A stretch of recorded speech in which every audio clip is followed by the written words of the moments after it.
Na manhã em que meus pais foram embora. Eu tinha 11 anos e estava sentada nos degraus da frente de casa, segurando uma tigela de cereal que já tinha amolecido no meu colo. Eu ainda esperava que minha mãe aparecesse na porta e dissesse que tudo aquilo era uma brincadeira ruim. Mas ela não voltou. Na mesa da cozinha havia apenas um bilhete escrito no verso de um recibo de supermercado. A letra era do meu pai, não da minha mãe. Ela nunca gostou de deixar as coisas por escrito. O bilhete dizia que eles precisavam começar de novo. Dizia que minha tia Sónia, em Minas Gerais, teria espaço para mim. Dizia também que eles sentiam muito. A palavra, desculpa, estava borrada no canto do papel. Durante muito tempo eu fiquei tentando decidir se aquilo era uma lágrima ou apenas a marca de uma xícara de café. No fim, escolhi acreditar que era café. Por algum motivo. Isso parecia importante. O problema é que minha tia Sónia não sabia de nada. Liguei para ela usando o telefone da vizinha. Porque o telefone da nossa casa tinha sido cortado sem que eu percebesse. Quando expliquei o que tinha acontecido, ela ficou em silêncio por tanto tempo que achei que a ligação tinha caído. Então ela disse, com a voz muito baixa: Elisa, minha querida, o que você quer dizer com eles foram embora? Não parecia exatamente uma pergunta. Parecia mais o tipo de frase que um adulto usa quando tenta não se desesperar na frente de uma criança. Naquela mesma noite, ela dirigiu quase 10 horas para me buscar. Lembro de estar sentada no escuro, nos mesmos degraus da manhã, quando os faróis do carro dela iluminaram a entrada da casa por volta das 2 da madrugada. O carro ainda nem tinha parado direito quando ela abriu a porta e saiu. Ela não me perguntou nada. Não reclamou. Não disse que tudo ficaria bem. Apenas me abraçou com os 2 braços e ficou ali. Foi nesse abraço que percebi que às vezes o corpo de uma pessoa diz o que a boca não consegue. A respiração dela tremia, mesmo enquanto ela tentava parecer forte. Minha tia Sónia tinha 52 anos. Era uma bibliotecária aposentada de uma escola pública. Morava sozinha numa casa pequena e azul em Belo Horizonte, com 2 gatos. Um jardim enorme no quintal e uma varanda com um balanço que ela pintava de novo toda a primavera. Nunca tinha se casado. Nunca tinha tido filhos. Ela dirigia um carro simples. Velho. Fazia pão caseiro aos domingos e tinha mais livros do que qualquer pessoa que eu já tivesse conhecido. Ela também era a irmã mais velha da minha mãe. Por isso, conhecia minha mãe melhor do que quase todo mundo. Mesmo assim, durante todos os anos em que vivi com ela, nunca disse uma palavra cruel sobre meus pais na minha frente. Só depois de adulta entendi o quanto isso deve ter exigido dela. Os primeiros meses na Casa Azul foram estranhos. Não ruins, apenas estranhos. Eu vivia esperando que alguma coisa desse errado. Às vezes acordava achando que desceria para a cozinha e encontraria outro bilhete em outra mesa. Passei a dormir leve. Qualquer barulho me despertava. Sem ninguém me ensinar. Aprendi a ser uma criança fácil. Lavava minha própria louça. Dobrava minhas roupas. Não pedia nada se não tivesse quase certeza de que a resposta seria sim. Minha tia percebeu. Ela ficou um tempo sem comentar. Até que, numa manhã de sábado em dezembro, colocou um prato de pão quente na minha frente. Sentou do outro lado da mesa e disse: Elisa, eu quero que você preste atenção no que vou dizer. Você não precisa conquistar seu lugar aqui. Você não é visita. Você mora aqui. Esta é sua casa pelo tempo que você precisar. E eu espero que seja por muito tempo. Eu olhei para o pão, sem saber responder. Ela completou: Você não precisa dizer nada. Eu só queria que soubesse. Naquele dia comi pão caseiro com manteiga de verdade e geleia de morango feita por ela, com frutas do próprio jardim. Na época achei que era a melhor coisa que já tinha comido na vida. Ainda acho. Antes do Natal, ela me matriculou na escola pública do bairro. Foi a todas as reuniões. Assinou todas as autorizações e apareceu na apresentação em que eu tinha apenas 4 falas. Sentou na terceira fileira e aplaudiu como se eu tivesse sido a estrela do espetáculo. Quando recebi meu primeiro boletim, com notas medianas, um A em português e um C em matemática do qual eu me envergonhava, ela colou o papel na geladeira com um imã em forma de livro. Não falávamos muito sobre meus pais. Não porque fosse proibido, mas porque parecia haver pouco a dizer. Durante um tempo, eles tiveram um número de telefone em algum lugar no interior de Goiás. Minha tia ligou 2 vezes no primeiro ano. Nas 2, caiu na caixa postal. Ela deixou recado. Ninguém retornou. Depois disso, o número parou de funcionar. E o assunto foi ficando quieto, como uma porta fechada no fundo da casa. No primeiro Natal que passei com ela, minha tia me deu um diário de capa dura verde, com uma fita marcadora. Disse que escrever era a melhor forma que conhecia de entender as coisas. Também disse que eu nunca precisava mostrar aquilo a ninguém.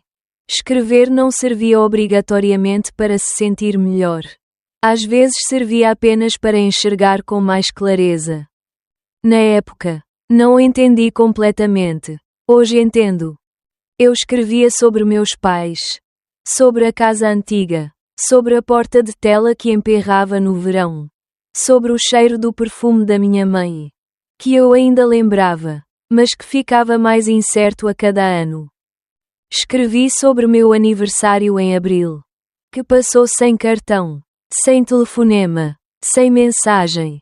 Escrevi sobre como aquela ausência não parecia apenas tristeza. Minha tia dizia que triste muitas vezes era uma palavra preguiçosa para sentimentos mais exatos. Então procurei uma palavra melhor. A palavra era invisível. Era como se eu só existisse nos lugares onde alguém escolhia me enxergar. E minha tia tinha escolhido. Isso importava mais do que eu conseguia explicar. Os anos foram passando. Melhorei em matemática. Fiz uma amiga chamada Camila, que achava graça em quase tudo.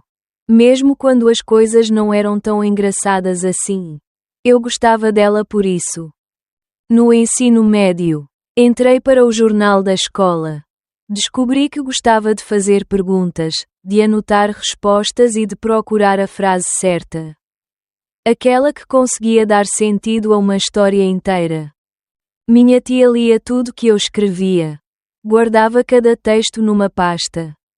Ela também me ensinava coisas sem fazer disso uma grande lição. Ensinou a organizar dinheiro no papel, porque não confiava muito em aplicativos. Ensinou a ler contratos antes de assinar. Ensinou que, em vez de responder rápido, eu podia dizer: preciso pensar sobre isso. Ensinou que era melhor cozinhar 4 pratos muito bem do que 20 de qualquer jeito. Ensinou a ficar em silêncio sem ter medo dele. Ensinou a dizer não sem pedir desculpas. Quando eu tinha uns 16 anos, ela me disse: você vai encontrar pessoas que acham que podem dizer quanto você vale. As que realmente conhecem você não vão precisar dizer. Preste atenção nessa diferença. Eu escrevi essa frase no diário. Ela também cuidou da parte legal da minha vida com a mesma calma firme com que cuidava do jardim. Na semana em que me levou para Belo Horizonte, procurou uma advogada de família. Regularizou minha guarda. Foi ao conselho tutelar e deixou tudo documentado. Ela dizia que não era para punir meus pais. Era para me proteger. Para garantir que ninguém aparecesse um dia dizendo que eu estava onde não deveria estar. Eu tinha uma casa, e ela fez questão de tornar isso oficial. Anos depois, isso faria diferença. Eu me formei no ensino médio numa quinta-feira de junho. Minha tia estava na arquibancada usando um vestido amarelo. Quando chamaram meu nome, ela chorou. Eu a vi do palco e quase chorei também. Mas consegui me segurar até voltar ao meu lugar. Aí Camila segurou minha mão e eu desabei. Depois da formatura, fomos jantar num restaurante italiano que minha tia gostava. Ela me entregou um envelope. Dentro havia um cartão cheio de palavras escritas à mão e um cheque com mais dinheiro do que eu já tinha visto no meu nome. Ela disse que era para meu primeiro aluguel. Quando eu estivesse pronta, ou para a faculdade, ou para as duas coisas, eu decidiria. Entrei numa universidade pública a cerca de 1 hora de casa. No curso de comunicação, porque parecia uma continuação natural do que eu fazia no jornal da escola. Eu voltava para a Casa Azul quase todos os fins de semana. Não porque achasse que precisava, mas porque queria. A casa com o jardim, os gatos e o cheiro de pão aos domingos era o lugar mais verdadeiro que eu conhecia. Quando me formei na faculdade, minha tia tinha 64 anos. Ela estava mais lenta, sentia dores no quadril, mas demorou a aceitar ajuda. Só marcou médico quando eu disse que a levaria pessoalmente a todas as consultas. Se ela prometesse marcar, ela marcou. Eu levei. A cirurgia correu bem. Ela reclamava da fisioterapia com um humor seco que fazia o fisioterapeuta rir. Eu suspeitava que aquilo fosse parte da estratégia. Naquele mesmo ano, ela teve uma reunião com uma advogada. Eu só descobriria depois.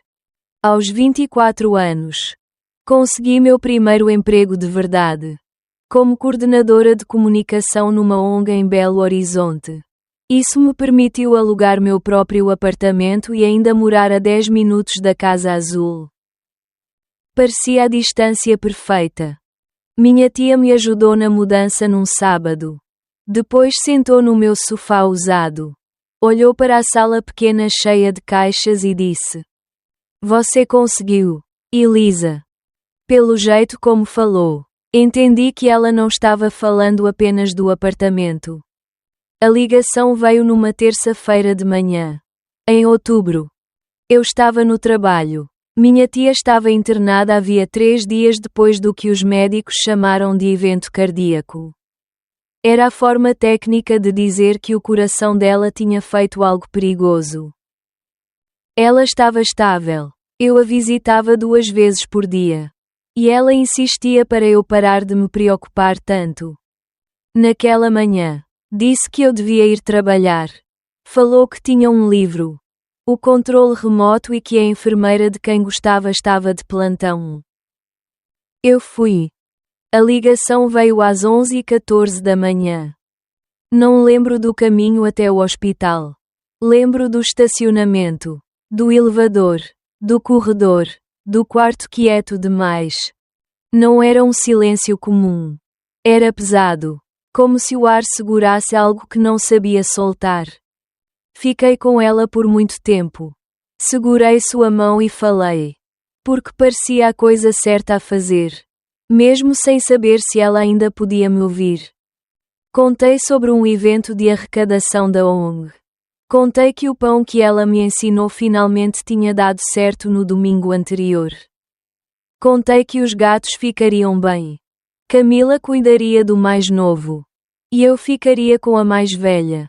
Porque ela era difícil e eu gostava disso nela. Disse que minha tia tinha-me construído. Disse que tudo em mim que eu admirava. E até as partes que eu ainda tentava melhorar. Havia crescido naquela casa azul. No jardim. Na varanda. Na mesa da cozinha. Disse que ela tinha-me escolhido quando não era obrigada. E que eu passaria o resto da vida tentando ser o tipo de pessoa que ela acreditava que eu era. 2 dias depois, a advogada ligou para marcar a leitura do testamento. Chamava-se Patrícia. Tinha uma voz gentil e cuidadosa. Disse que o património não era complicado. Mas havia pontos que ela queria tratar pessoalmente. Achei que seria apenas a parte prática do luto. Não esperava ver minha mãe entrar por aquela porta. Eu não havia 16 anos. Sem cartões, sem ligações, sem mensagens, sem notícias por outras pessoas. Nada. Foram 16 anos de silêncio tão completo que, em algum momento, parei de contar. Ela parecia mais velha. Foi a primeira coisa que notei. Depois achei estranho pensar isso. Porque era óbvio. 16 anos tinham passado. Ela usava um casaco que eu não conhecia. Segurava uma bolsa que eu não conhecia. A mulher ao lado dela também me parecia uma estranha. Até minha mãe apresentá-la como Renata. Minha prima. Aparentemente eu a tinha conhecido uma vez. Numa reunião de família. Não lembrava. Minha mãe olhou para mim do outro lado da sala. Eu olhei de volta. Ela disse: Elisa, você está tão parecida com... E parou. Eu não perguntei com quem. Patrícia conduziu tudo com profissionalismo. Claramente já tinha vivido situações tensas antes. Pediu que todos se sentassem. Com aquela calma prática de quem sabe que, quando uma sala está carregada demais, o melhor é dar às pessoas algo concreto para fazer. Antes de começar, minha mãe estendeu a mão pela mesa e a deixou perto da minha. Não tocou, apenas deixou ali. Falou baixo. Eu sei que não é o momento, mas queria saber se depois a gente poderia conversar. Eu respondi: não. Não foi grosseria. Foi apenas a única palavra que eu tinha. Patrícia abriu a pasta. Minha tia deixou a casa para mim. Deixou o carro para Dona Margarida, uma amiga dela de quem eu gostava muito. Deixou uma coleção de livros raros para a Biblioteca Pública de Belo Horizonte. O que me fez sorrir apesar de tudo. Porque aquilo era exatamente a cara dela. Deixou uma quantia modesta para a igreja que frequentava. E deixou para mim o restante das economias, investimentos e dinheiro que juntou durante décadas vivendo com cuidado. Quando Patrícia leu o valor, minha mãe soltou um som baixo. Eu não olhei para ela. Então Patrícia disse que havia uma carta. Minha tia havia pedido que fosse lida em voz alta para qualquer pessoa presente. A carta era curta. Minha tia nunca foi de discursos longos. Ela escreveu que passou 16 anos vendo uma menina se transformar numa mulher com mais integridade, firmeza e coragem silenciosa do que muita gente consegue ter em uma vida inteira. Escreveu que não construiu o que construiu para deixar a quem só aparecesse pelo nome da família. Ela deixava para quem esteve presente. Para quem a levou à fisioterapia. Para quem lia contratos com atenção. Para quem aprendeu a fazer pão. Para quem ligava aos domingos. Para quem segurou sua mão no quarto de hospital. Ela escreveu: presença não é uma coisa pequena. Na verdade, é tudo. Também escreveu que não estava com raiva de ninguém. Que fez suas escolhas livremente e entendia o peso delas. E que esperava que qualquer pessoa que sentisse falta daquilo que não recebeu conseguisse ficar tempo suficiente com esse sentimento para compreendê-lo. Minha mãe ficou muito quieta. Depois disse: eu sou irmã dela. Respondi com calma, porque a calma foi uma escolha que aprendi a fazer muito cedo. Eu sei, e ela era minha tia. Então continuei. Foi ela quem dirigiu a noite inteira para me buscar. Foi ela quem foi às minhas apresentações. Guardou meus boletins. Leu meus textos e me ensinou a ler contratos. Foi ela quem ficou. Fiz uma pausa. Sinto muito que você esteja sofrendo agora. De verdade. Mas acho que você entende. Minha mãe não disse mais nada. Renata tentou falar algo sobre justiça. Mas Patrícia, com delicadeza, Encerrou a leitura e disse que qualquer questão formal poderia ser tratada no escritório. Apertei a mão de Patrícia. Agradeci e saí. No elevador, lembrei de uma manhã em que eu tinha 13 ou 14 anos. Era um sábado de janeiro. Minha tia me encontrou na cozinha antes de acordar completamente. Eu estava sentada com o diário aberto, mas sem escrever. Ela não perguntou o que havia acontecido. Fez café, colocou uma xícara na minha frente, sentou do outro lado da mesa e esperou. Depois de muito tempo, perguntei: "Você acha que eles pensam em mim?" Ela demorou para responder. Pensou de verdade. "Acho que sim", disse por fim. Às vezes as pessoas passam tanto tempo fugindo de alguma coisa que não param para entender o que estão deixando para trás. Isso não quer dizer que elas não pensem em você. Quer dizer que ainda não conseguiram lidar com aquilo que as assusta. Ela segurou a caneca com as duas mãos. "Mas isso é problema delas, não seu?" Perguntei. "E o que é meu?" Ela me olhou firme. Saber que as pessoas que estão aqui escolheram estar. E essa escolha significa alguma coisa. Pensei nisso no elevador. Pensei no estacionamento. Pensei durante o caminho até meu apartamento, onde minha gata difícil me esperava no parapeito da janela. Minha tia escolheu ficar todos os dias durante 16 anos. E eu também escolhi. Escolhi voltar para casa nos fins de semana. Escolhi levá-la à fisioterapia. Escolhi ligar aos domingos, mesmo quando não havia nada importante para dizer. Porque estar presente nem sempre significa ter algo a oferecer. Às vezes significa apenas estar ali. E isso não é pouco. Cheguei em casa e fiz chá. Abri meu novo diário de capa dura verde. Porque algumas coisas a gente continua fazendo. Escrevi por muito tempo no apartamento silencioso, enquanto a gata reclamava baixinho na janela e as luzes da rua se acendiam lá fora. Não escrevi sobre dinheiro. Escrevi sobre o balanço da varanda que minha tia pintava toda a primavera. Sobre o jeito como ela segurava a xícara de café com as duas mãos. Sobre o pão. Sobre a pasta onde guardava meus textos do jornal da escola. Sobre a porta de tela da casa azul no verão. Escrevi. Ela me deu um lar. Eu tentei ser digna disso. Espero que, onde quer que ela esteja, saiba que eu entendi o que ela me deu. E que vou passar o resto da minha vida tentando devolver ao mundo, do jeito que eu puder, um pouco da presença que ela me ofereceu. Fechei o diário.